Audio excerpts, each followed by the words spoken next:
Perempuan kalau sholat Jumat, sholat zuhurnya gugur. Kalau ada di antara ibu tadi sholat Jumat, maka tak perlu lagi sholat zuhur. Yang sudah sholat Jumat, gugur zuhurnya. Tapi perempuan, dia beda dengan laki-laki. Laki-laki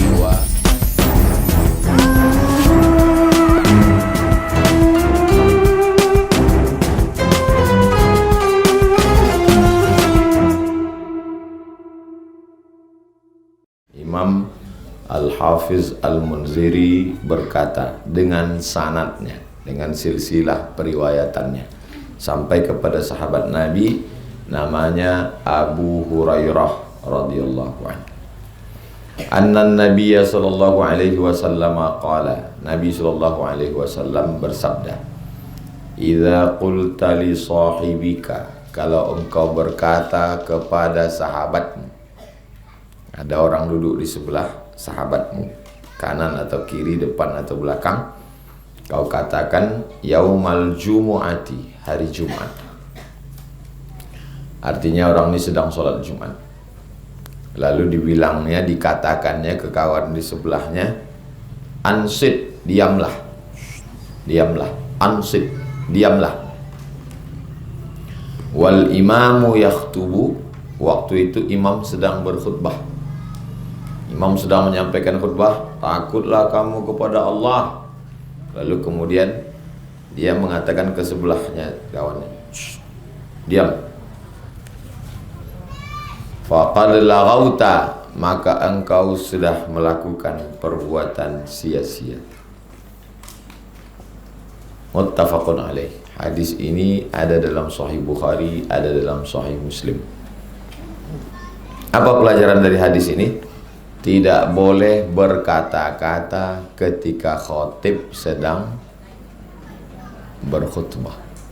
Sudah naik khotib ke atas, Assalamualaikum warahmatullahi wabarakatuh, kata khotib. Lalu kemudian muazin pun azan. Sampailah khotib turun, sampailah selesai sholat Jumat. Kalau dia walaupun niatnya menyuruh orang sebelah diam, diam, maka dia sudah melakukan perbuatan laghaw. Makna perbuatan laghaw menurut ulama ahli fikih, yang paling berat sholat Jumatnya berubah menjadi sholat zuhur. Berarti setelah sholat Jumat dia mesti ulang sholat zuhur. Karena sholat Jumat itu 2 rakaat. Yang 2 rakaatnya adalah 2 rakaat khutbah. Al-khutbatani fiha, 2 khutbah dalam sholat Jumat itu menggantikan 2 rakaat zuhur. Sholat hari ini sebetulnya zuhurnya tetap 4 rakaat, tapi karena jadi sholat Jumat hilang 2 rakaat. Yang mana 2-nya? Itulah dia khutbah itu.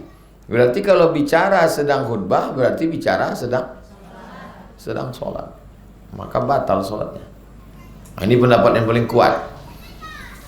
Yang kedua mengatakan tetap sholat Jumatnya sah, tidak perlu diulanginya zuhur, tapi pahalanya berkurang. Jadi tidak boleh berkata-kata. Makanya muazin sebelum khotib itu naik, dibacakannya hadis ini biasanya. Ma'asyiral muslimin wa zumratal mu'minin, kaum muslimin dan orang beriman yang dimuliakan Allah. Idza sa'idal khatibu 'alal mimbar, kalau khatib naik ke atas mimbar, fala yatakallamanna ahadukum, maka janganlah kamu berkata-kata. Wa man yatakallam faqad lagha, siapa yang berkata-kata maka dia sudah melakukan perbuatan sia-sia. Wa man lagha fala jum'atalah, siapa yang melakukan perbuatan sia-sia maka tiada Jumat baginya. Ansitu wasma'u, diamlah, dengarkanlah khutbah baik-baik. Kau tadi waktu khotib khutbah itu ada kau bicara? Tidak Pak Ustaz. Nyuruh orang diam? Tak ada. Terus kau dengar? Enggak, aku tidur Pak Ustaz. Tujuan datang sholat Jumat itu bukan tidur. Tujuan datang sholat Jumat adalah laki-laki yang baligh berakal, paling tidak seminggu 7 hari kali 24 jam kali 7 hari siang malam telinganya pernah mendengar wasiat takwa. dari khatib. Takwa itu artinya takut kepada Allah. Takutlah kamu kepada Allah, kata khatib. Itu diantara rukun khutbah. Kita lanjutkan. Wa an Abdillah bin Amr, ada sahabat Nabi namanya Amr bin As. Waktu Umar bin Khattab jadi khalifah, dia jadi gubernur Mesir. Punya anak namanya Abdullah bin Amr bin As radhiyallahu anhu. Dia berkata, qala Rasulullah sallallahu alaihi wasallam, Rasulullah bersabda, wa man lagha, siapa yang melakukan perbuatan sia-sia, wa takhatta riqaban nas, melangkahi pundak manusia. Siapa yang melakukan perbuatan sia-sia? Siapa yang melangkahi pundak. Ini jamaah sudah siap nih mendengar khutbah Jumat. Masuk dia terlambat, dilangkahinya pundak orang. Kanat lahu zuhran, maka dia hari itu sholat Jumatnya berubah menjadi sholat zuhur. Rawahu Abu Daud, hadis ini diriwayatkan oleh Imam Abu Daud. Nama kitabnya Sunan Abi Daud. Wa sahahahu Ibnu Khuzaimah, kata Imam Ibnu Khuzaimah hadisnya hadis sahih. Nama kitabnya Sahih Ibnu Khuzaimah. Wa akhrajahu aidan min hadithi Abi Hurairah, juga diriwayatkan dari hadis Abu Hurairah. Artinya hadis ini diriwayatkan dari Abdullah bin Amr, juga ada riwayat lain dari Abu Hurairah. Semakin banyak sahabat Nabi yang meriwayatkannya, semakin kuatlah kualitas status hadis tersebut. Walaupun bapak tak datang, yang datang ini ibu-ibu, ibu sampaikan ke suami ibu. Apa tadi kata Ustaz Somad? Katanya, bang, kalau kau bicara waktu khotib naik mimbar, maka sia-sialah engkau. Alhamdulillah aku tak pernah sholat Jumat, katanya. Ada pembahasan khusus nanti untuk orang yang tak sholat Jumat. Saya lanjutkan baca sampai jam 5.30. Habis itu baru kita bahas tanya jawab sampai jam 6. Habis itu ibu-ibu pulang persiapan sholat maghrib. Ani bin Mas'udin, dari Abdullah bin Mas'ud. Sahabat Nabi itu ada namanya Abdullah bin Amr, Abdullah bin Umar, Abdullah bin Abbas, Abdullah bin Amr bin As, Abdullah bin Mas'ud. Banyak nama orang Abdullah. Nama yang paling bagus adalah nama yang disandarkan, dikaitkan, dihubungkan dengan Allah. Abdullah. Makanya orang dulu namanya Abdullah. Anna Nabi sallallahu alaihi wasallam qala, Nabi berkata, liqaumin, kepada orang-orang yatakhallafuna 'anil jumu'ah, orang yang tidak sholat Jumat. Laqad hamamtu an amura rajulan yusalli bin nas, aku menyuruh seorang laki-laki jadi imam sholat berjamaah. Summa uharriqa ala rijalin, kemudian aku membakar rumah orang-orang yatakhallafuna 'anil jumu'ah, orang-orang yang tak datang sholat Jumat. Yubuyutahum, rumah mereka. Kusuruh satu orang jadi imam, kemudian yang tak datang sholat Jumat, maka aku bakar rumah mereka, kata Nabi. Menurut kaedah, kalau dalam satu hadis itu ada ancaman, itu menunjukkan bahwa itu menunjukkan hukumnya wajib. Meninggalkannya berarti lawan dari wajib berarti haram. Jadi kalau ada orang mengatakan sholat berjamaah hari Jumat wajib, mana dalilnya? Salah satu dalilnya ini. Salah satu kaedah, kalau dalam hadis itu ada ancaman berat, maka maknanya berarti hukumnya wajib. Sampai kata Nabi, ku bakar rumah mereka. Tapi selama Nabi tahun di kota Madinah tidak ada pernah Nabi membakar rumah orang. Jadi kalau begitu apa maknanya ini? Ini artinya ancaman. Kubunuh kau nanti. Tetangga ibu ngancam tetangga di sebelah rumah. Kalau macam-macam kubunuh kau nanti. Pernah rupanya dia membunuh? Enggak, nyamuk aja yang dibunuhnya. Tak ada dia membunuh. Itu berarti makna ucapannya itu berarti ancaman. Jangan kau macam-macam. Rawahu Muslimun. Hadis ini ada dalam Sahih Muslim. Wa an Abil Ja'ni ad-Damri, dari Abu Ja'd ad-Damri radhiyallahu an, kanat lahu suhbatun, dia seorang sahabat Nabi.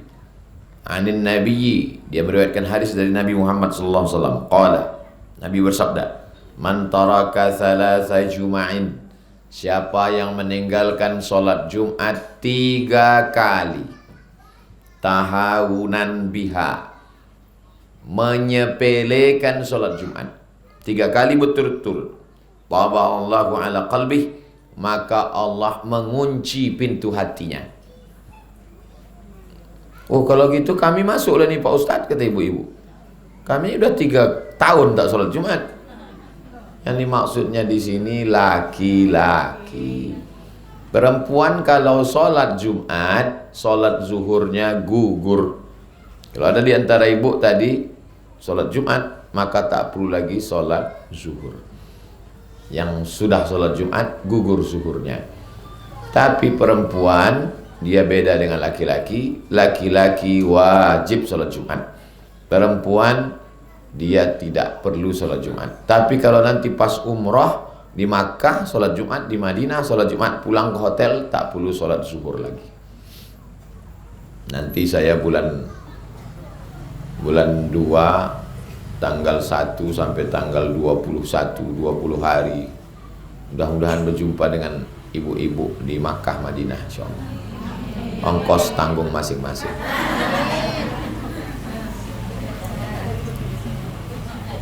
Siapa yang meninggalkan sholat Jumat 3 kali, menyepelekan.